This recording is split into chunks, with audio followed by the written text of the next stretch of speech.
Cocaine Bear, out in theaters, new slasher comedy from Elizabeth Banks, starring Kerry Russell, Alden Ehrenreich, O'Shea Jackson Jr., Ray Liotta, and esteemed character actress Margot Martindale. It's very loosely based on a true story. In the 1980s, a cocaine drop went bad, and the pilot of the plane had to drop a whole lot of the cargo and evacuate the plane. He died because of a parachute malfunction, and a lot of the cocaine ended up in a forest. Some of it was consumed by a bear, which died shortly after. This doesn't make for a very good story though, so the film instead has the bear get addicted to cocaine and go on a ridiculous killing spree across the national park that it's in. And it has a good selection of victims available. Some school kids and the mom of one of them, some park rangers, some juvenile delinquents, some drug dealers looking to recover the cargo, and a policeman on their trail. So it's a preposterous premise and it's a preposterous film. It's definitely a tongue-in-cheek comedic attempt at making a B-movie that balances gory violence with absurd humor.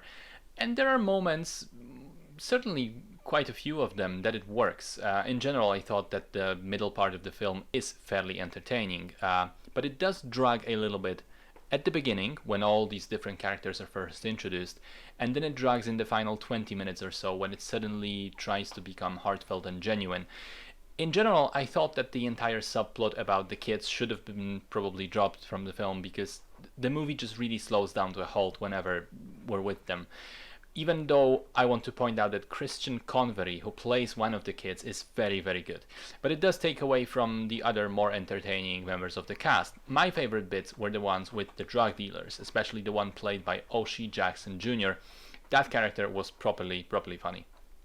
But again, there's a bit too little of that, as the movie attempts to juggle too many characters and plot lines and ends up feeling like an interesting joke drawn out for a bit too long. Having said that though, I won't really bash it because, first of all, yeah, it is stupid and it is campy, but it's perfectly aware of that. It's not trying to be a work of art, and I did get a couple of laughs at it. And secondly, I know that I myself can be a bit cynical sometimes, maybe a bit snobbish when it comes to movies, but the audience I saw this with seemed to have a grand time. So I'd say it's definitely a movie that's meant to be seen with a group of friends together, preferably drunk or high. And judging by the reaction of others in the theater, it can then be pretty entertaining.